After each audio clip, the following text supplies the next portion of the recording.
Bonjour à vous, bienvenue à l'Université numérique de La Réunion. C'est un plaisir de vous retrouver pour cette causerie sur l'histoire de la résistance avec Léon Landini. Bonjour Léon Landini.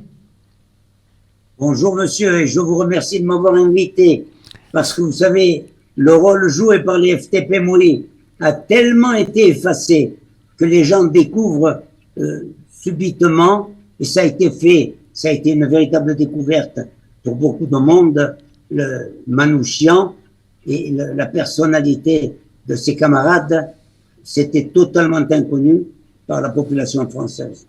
On va en parler. Dans les précédents épisodes, nous avons évoqué l'histoire de votre famille, votre arrivée en France, votre engagement dans la résistance à l'oppression italienne, votre engagement dans la résistance contre les nazis, les actions que vous avez menées en Creuse, également à Lyon, qui était la capitale de la résistance.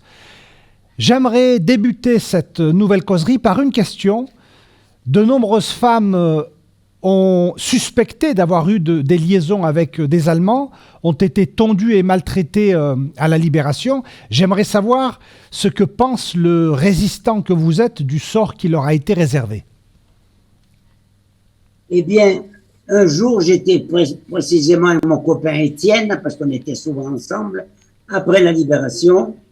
On a vu une femme tondue, avec de la peinture noire, on lui a fait une croix gammée sur la tête, et il a bousculé de l'un à l'autre. On était tous les deux, on a sorti le revolver, on a dit, le premier qui la touche, on le descend. Il dit, les Boches faisaient ça, on n'avait pas besoin de les chasser, ils faisaient mieux que vous pour faire ça. Et ça, c'est pas nous, c'est pas digne de nous. Et vous ne représentez pas en faisant ça. Ils ont tous baissé les oreilles et l'ont conduite à la commandanture, dont la suite, je ne la connais pas. Mais voilà à peu près notre réaction, mais on n'en a pas vu courir plein les rues. Hein. Moi, c'est la seule qu'on avait vue avec Étienne, et notre réaction était la même chez tous les deux. C'est impossible qu'on traite les gens de cette façon-là. Alors Léon, parlons de la justice à la Libération. Vous avez souligné dans un entretien précédent que les mêmes magistrats pétainistes qui avaient fait fusiller les résistants étaient ceux qui œuvraient durant l'épiration. Oui, effectivement. Je vous citerai quelques exemples. Il y avait un gars qui était garde-chasse dans l'est de la France, Aimé, il s'appelait, et quand la moitié de la propriété qu'il gérait était occupée, l'autre moitié était libre. Et lorsque il y avait des Juifs qui voulaient passer en fraude la frontière, on demandait à Aimé les accompagnait, où il y avait des petits fossés, des trucs comme ça, avec des étangs, il les accompagnait jusqu'à la limite, il leur disait, maintenant, c'est à vous de vous débrouiller, vous êtes en France, et elle n'est pas occupée là. Et un jour, après la libération, il a été arrêté, il a été condamné précisément, soi-disant parce qu'il avait commis des crimes, ce qui était totalement faux. Il a vécu plusieurs mois, presque un an, chez mon frère, parce qu'on l'avait mis en prison, et on menaçait de le remettre en prison. Alors, chez nous, on n'osait pas trop y venir, chez la Landini. Et mon frère est intervenu auprès du député Charlot, socialiste, et à plusieurs reprises, et à la fin, on a le hasard. Mon frère avait rencontré l'avocate qu'il avait défendue. Et ça nous faisait déjà une quinzaine d'années qu'elle le défendait spécialement. Elle nous avait dit à un moment donné qu'il y avait à peu près 1 millier de résistants qui étaient en prison pour des actions de résistance. Alors, il n'y a qu'à voir, s'ils étaient en prison, eh ben, c'est ceux qui étaient juges avant et qui étaient juges après. Ils ont jugé pour les faire condamner avant, et ils ont été juges après pour les refaire condamner. Et il y en a eu d'après l'avocate, il y avait eu plus d'1 millier qui pourrissaient dans les prisons, qui avaient été arrêtés pour fait de résistance. Alors, je crois que la participation de la justice à la libération de la France, elle n'a pas joué dans le bon sens. C'était de l'insulte, de la calomnie, d'arrêter certains de nos camarades. Il y avait un copain, petit Paul, Paul on l'appelait, il était de Paris, et avec son groupe, pendant l'occupation, ils ont descendu un mouchard qui avait dénoncé et qui avait fait arrêter des résistants. Et ce mouchard était le père d'un capitaine de l'armée de Gaulle.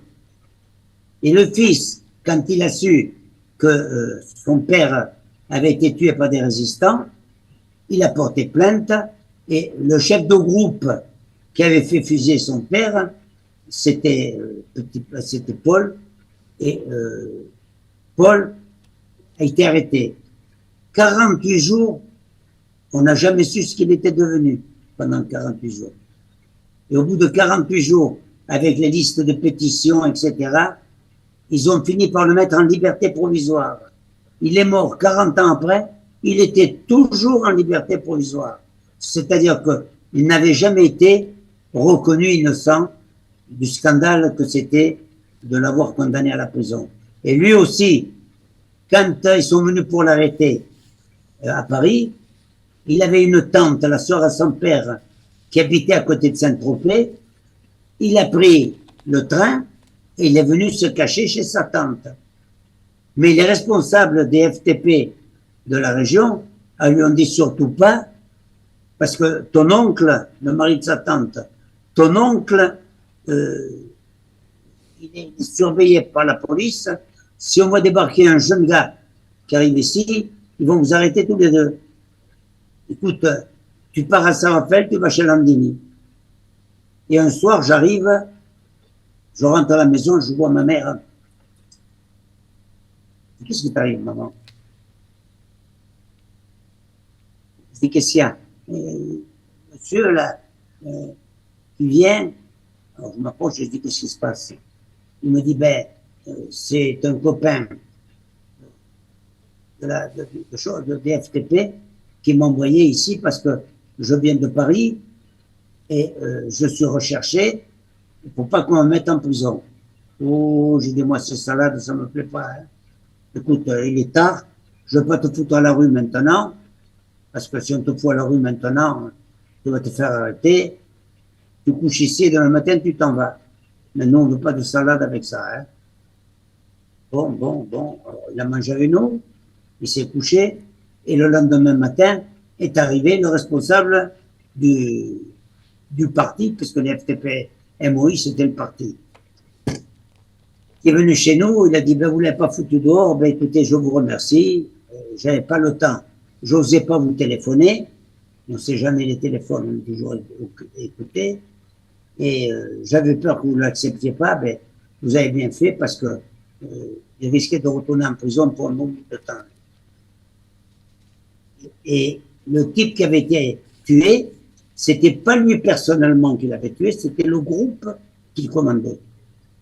Alors, il n'y a qu'à voir comment, à la libération, les résistants ont été récompensés ou poursuivis au lieu d'être récompensés. Léon Landini, parlez-nous de votre amitié avec Alter Goldman. Alors, pour ceux qui ne le savent pas, c'est le père du célèbre artiste Jean-Jacques Goldman. C'était un résistant des FTP-MOI et vous l'avez connu durant la résistance.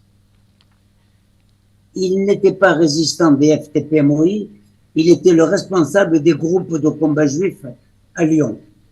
D'accord. Et un jour, on devait attaquer, j'en ai parlé à plusieurs reprises, on devait attaquer des camions allemands qui étaient parqués, c'était de gros camions, et ils étaient parqués dans un grand garage. Et quand on est arrivé au garage, on avait averti le militaire, moi j'étais le politique, on avait averti le militaire qu'il risquait d'y avoir des Allemands dans le garage. Mais quand on est arrivé au garage, j'ai vu deux vieux, mais des vieux vraiment plus de 30 ans. Hein. Pour nous, à 18 ou 19 ans, ça faisait vraiment des antiquités. Et j'ai demandé, il me dit qu'est-ce que c'est. C'est là qu'il m'a indiqué, c'est le responsable des groupes de combat juifs, des groupes de combat juifs de Lyon. Alors, bon, il est rentré dans le garage pour voir comment nous pratiquions. Alors, il y avait une espèce de pièce toute vitrée qui donnait dans le garage, cette pièce toute vitrée. Et tous les employés, les mécaniciens et tout, qui travaillaient au garage, on les avait enfermés dans cette pièce et il y avait deux copains à l'entrée pour surveiller qu'ils ne sortent pas et qu'ils ne nous dénoncent pas, du temps qu'on était en train de faire ça. Et il y a un gars, on lui prenait les cartes d'identité. Ça nous servait toujours, pour certains camarades, pour avoir de faux papiers. Et je lui demande les cartes, il me dit, je les ai pas là, je les ai dans ma veste là à côté. Donc je dis, on va les prendre. J'avais ma mitraillette sur le bras, je commence à partir, puis il va vers la porte qui allait à l'extérieur. Je dis, oh, où tu vas? Il me dit, oui, mais c'est pas ici, il est dans le bâtiment. Je dis, arrête.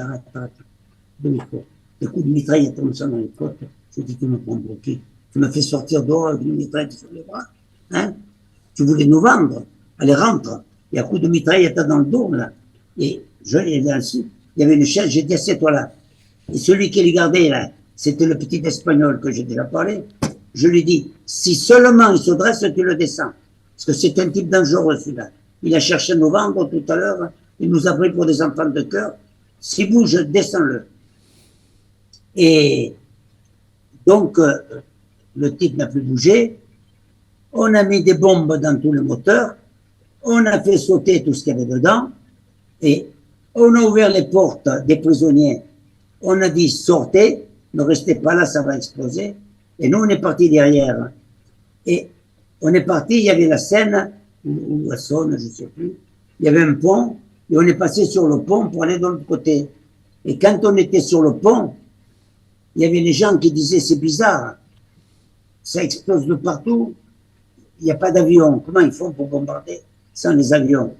Avec Étienne, on se regardait avec un demi-sourire. Nous, on savait comment on faisait pour bombarder sans les avions. Et on a fait sauter tous les trucs. Et plus loin, on s'est réunis les uns après les autres. On a rendu nos armes à l'armurier et chacun est parti chez lui. Voilà. Alors, ce jour-là, donc, j'ai vu de vieux, je ne savais pas qui c'était.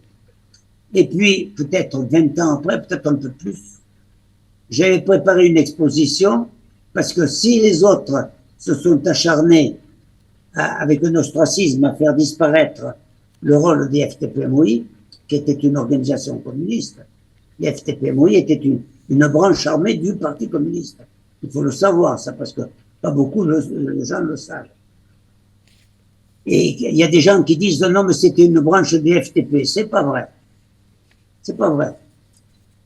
C'était deux branches différentes. Alors qu'on coordonnait pour nos actions, oui, c'est vrai. Parce qu'il y avait quand même beaucoup de communistes au sein des FTP, mais il y avait aussi de non-communistes au sein des FTP. Est-ce que chez nous, il y en avait qui n'étaient pas communistes. Mais quand la guerre a fini, presque tous, ils ont adhéré au parti. Et on ne leur avait pas fait de choses, de campagne.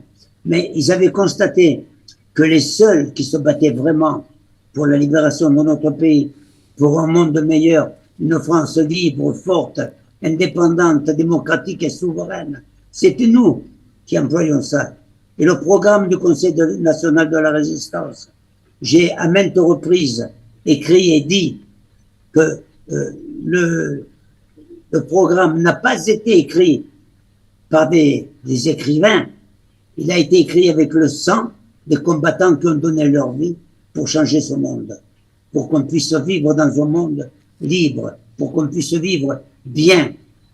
Et c'est les raisons pour lesquelles nous avons œuvré à préparer un programme du Conseil national de la résistance qui a apporté dans les premières années de la libération, pas tout ce que nous espérions, mais beaucoup. Moi, mon père, lorsqu'il a touché la première fois sa retraite, il en avait les larmes aux yeux. Il dit, avec notre bataille, on a changé le monde. Avant, ça n'existait pas qu'on touche de l'argent. Maintenant, on touche de l'argent. Et ça a été tout à fait la chose.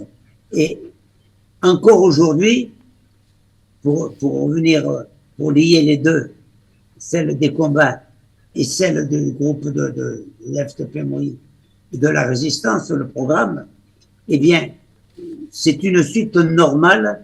On ne peut pas évoquer l'un sans évoquer l'autre. Parce qu'en définitive, tous nos sacrifices, ben, ça n'a pas été ce qu'on aurait voulu, mais ça a été de grands pas. Aujourd'hui encore, on continue à bénéficier. Ils sont en train de vouloir faire disparaître, en ce moment même, ce qui est scandaleux, tous les acquis du programme du Conseil national de la résistance. Une partie est déjà disparue, mais il en reste encore. Même les retraites, si on nous a massacré nos revenus par les retraites, il y a toujours des retraites. Moi, par exemple, j'étais cadre, j'étais officier, je vis actuellement avec mes retraites. Dans le monde d'avant, il n'était pas question de vivre avec sa retraite. Alors, je crois que c'était quelque chose, je répète, les conditions, et Dieu sait si je l'ai écrit des milliers de fois ou des centaines de fois, que nous nous battions pour un autre monde. Nous souhaitions changer tout. Et lorsque il m'arrive encore maintenant de dire nous nous battions pour changer ce monde, certains me regardent avec l'air de dire pauvre vieux, il gagate. Et pourtant c'était vrai. Et la preuve, c'est que ce monde que nous battions, il en reste encore des bribes aujourd'hui. C'est vrai. Je ne sais pas si j'ai répondu parfaitement à la question. Léon, quel regard portez-vous sur la figure du général de Gaulle? Mitigé. Mitigé parce que il y a eu un aspect du général de Gaulle qui est honorable. Si on prend par exemple les déclarations qu'il a fait en 1944 au sujet de l'Union soviétique, en disant les Français savent pertinemment qu'ils doivent leur libération au sacrifice et au combat mené par les soldats de l'Union soviétique, merci à De Gaulle. Il n'y en a pas beaucoup qui l'ont dit, hein, parmi les hommes politiques. Mais d'un autre côté, c'était pas un homme de gauche. Et il a démontré assez facilement, avec la mise en évidence des gens de droite, des ministres, etc. On a mis 6 ministres au gouvernement, et dès qu'il y a eu une possibilité, c'est peut-être pas lui directement qui l'a fait, mais ils ont été enlevés tous les 6. Tout de suite. Et dès qu'on a enlevé les ministres, on a senti que les choses n'allaient plus dans le sens dans lequel nous avions fait tant de sacrifices. Et lorsque je parle de sacrifices, quand je montrerai tout à l'heure les photos de mes camarades, dans l'état où ils sont et tout, vous comprendrez que les sacrifices étaient immenses. Quand un type, devant les flics, on lui dit on va vous couper la tête, et qui répond bien, je vais mourir en criant vive le Parti communiste, et je demande à mes copains de me venger. Il n'y en a pas beaucoup ailleurs qui ont fait ça. Et moi, j'en ai que quelques-uns, mais j'en ai déjà pas mal dans mes recherches.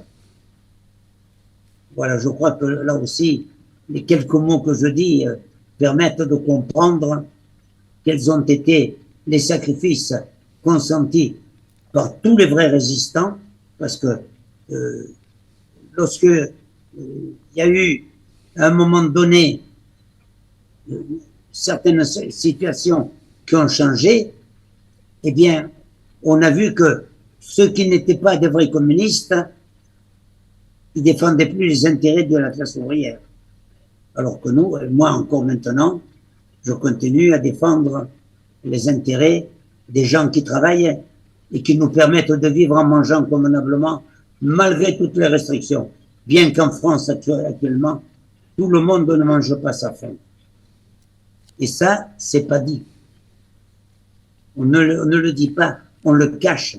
Au contraire, moi j'ai entendu le président de la République dire « Oui, mais on a augmenté de 5% telle date à 5% telle date. » Alors, on devrait vivre dans l'aisance. Et il s'avère que tout le monde se plaint. Il n'y a qu'à voir les paysans, qui sont quand même des gens placides en principe. Ils sont en train de sortir les canifs, en disant on ne peut plus vivre comme ça. Alors bon, ce qui prouve que ce monde, eh bien, il fallait le changer à l'époque. On a fait quelques pas en avant, on refait quelques pas en arrière, mais il ne faut pas continuer à faire des pas en arrière.